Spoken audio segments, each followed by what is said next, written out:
अब आप लोग शांत होकर बैठिए। शुभ संध्या।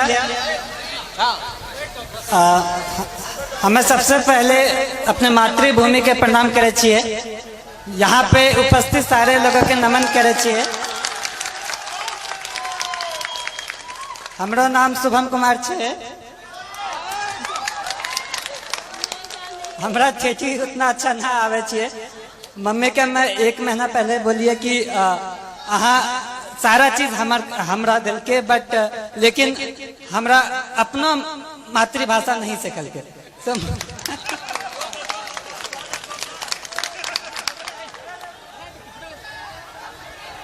आप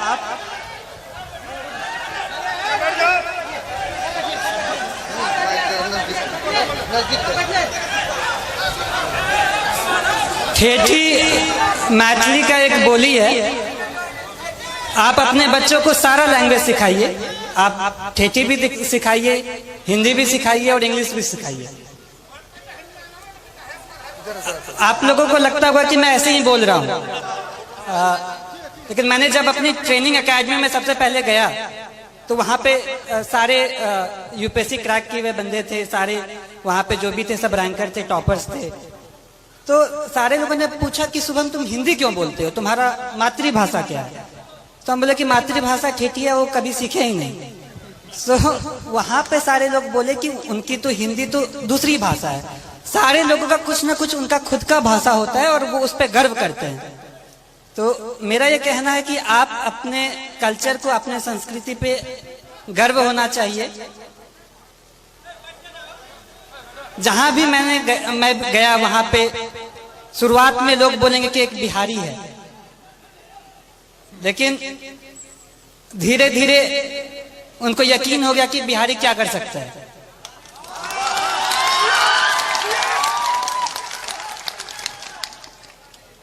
वो बोला कि बिहारी ऐसे बोलता है। बोले गुजराती भी तो अपना अलग भाषा बोलता है। कभी साउथ वाले लोगों को देखा कैसे हिंदी बोलते हैं। मेरा ये कहना है कि अपने पे आपको कॉन्फिडेंस होना चाहिए, आत्मविश्वास होना चाहिए, अपने पे गर्व होना चाहिए। जब आप अपने को जान पाएंगे तो ही आप अच्छे से अपने लाइफ में कुछ कर सकते हैं, क्योंकि फिर आप अपना 100% देंगे। मैं जो भी हूँ वो मैं अपने परिवार वालों की वजह से हूँ। मेरे परिवार में पापा, मम्मी, चाचा, चाची, दीदी, भाई, बहन, सबका महत्व है। मैं कहीं पे भी गया, हर दिन मम्मी पापा से, हर दिन अपने परिवार वालों से बात किया। तो ये कहने के लिए एक छोटा सा बात है, लेकिन जब आप अपने लोगों के पास रहते हो और उनका फुल सपोर्ट आप पे होता है, तो मुझे ये लगा कि अगर मैं एग्जाम नहीं भी क्वालिफाई कर पाऊं, फिर भी मेरे परिवार मेरा हमेशा साथ देगा। कभी भी ऐसे पापा नहीं बोले कि ये एग्जाम नहीं क्वालिफाई करोगे तो क्या होगा, वैसा कुछ नहीं। तो ये बहुत बड़ा रोल प्ले किया मेरे सक्सेस में। एग्जाम के हर घड़ी में, हर स्टेज पे मैं ये बोला कि पापा इतना मुश्किल है, मुझसे नहीं हो पाएगा। लेकिन पापा कहते थे कि नहीं, तुम कर सकते हो। तुमको जितना विश्वास तुम पे है उससे ज्यादा मुझ पे तुम पे है। तो ये सपोर्ट जो है वो बहुत यूनिक रहा, वो बहुत अलग किस्म का सपोर्ट रहा। और दूसरी बात जो पापा कह रहे थे कि चाचा भी कह रहे थे कि घर का माहौल अच्छा होना चाहिए।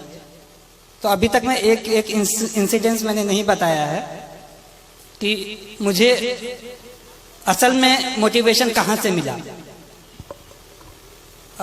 एक बार ऐसा हुआ कि पापा को याद भी नहीं होगा, बालदेव दादा मेरे घर पे आते हैं।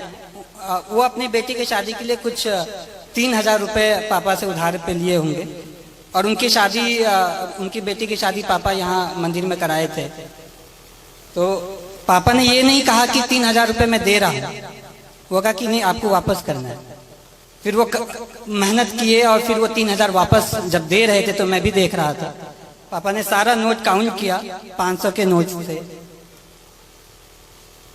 फिर एंड में 3,000 रुपए दादा को दे दिया कि ये आपकी मेहनत की कमाई है, ये अपने साथ रखे। ये मैं कहना चाहता हूं कि इससे ये क्या हुआ कि वो सामने वाला मेहनत किया, वो कमाई, वो फ्री का पैसा नहीं समझा।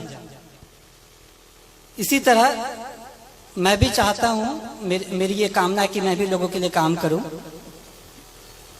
एक बार रिजल्ट आ जाना बड़ी बात होती है, लेकिन उससे बड़ी बात है कि लोगों के आशाओं पे खड़ा होना।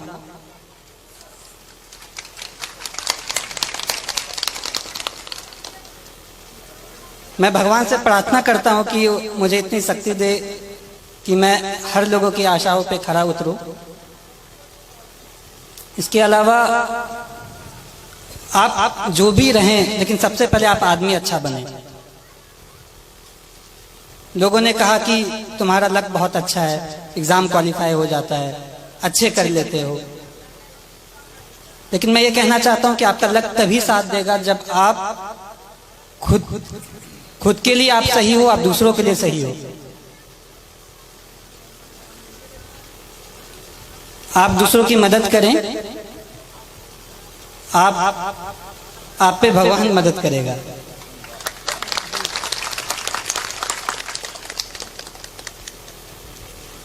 छात्रों के लिए मैं ये कहना चाहता हूं कि जैसे बचपन में मुझे लोग कुछ कहते थे कि बहुत जिद्दी है, मैं अब कहता हूं कि जिद्दी है तो ठीक है, मैं ये करूंगा, मैं करके दिखाऊंगा। ये जिद भी बहुत अच्छी चीज है।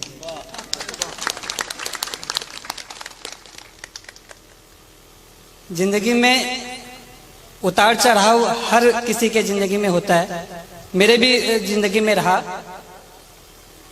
जब विद्या विहार में क्लास 6 में गया तो 110 लोगों में मेरा स्थान जो होता था वो 40-50 के आसपास होता था, लेकिन पापा मुझे कभी फोर्स नहीं किया कि तुमको पहला स्थान ही लाना है। क्लास 6 में ऐसे ही रहा, 7 में भी क्लास 40 के आसपास ही रैंक रहता था। क्लास 8 में किसी ने मुझे कह दिया कि शुभम बहुत लकी है, 40 के आसपास रैंक आता है, सेक्शन ए में चले जाते हो। विद्याविहार में रूल था कि टॉप 40 वाले को सेक्शन ए में रखते थे। तो फिर मैं ये सोचा, मैंने प्रण लिया कि मैं ये करके दिखाऊंगा कि ये बस लक नहीं है, मैं मेहनत करूंगा। छात्रों को ये कहना चाहता हूं कि जब आप प्रण लेते हैं, आपके पास एक प्रॉपर प्लान होता है, आप उसको इम्प्लीमेंट करिए और धीरे धीरे आप खुद का एक बेहतर सेल्फ बन के निकले। आपको ये हमेशा लगना चाहिए कि आज का जो मैं हूं वो कल का जो मैं बनूंगा वो आज के मैं से बेहतर बनूंगा।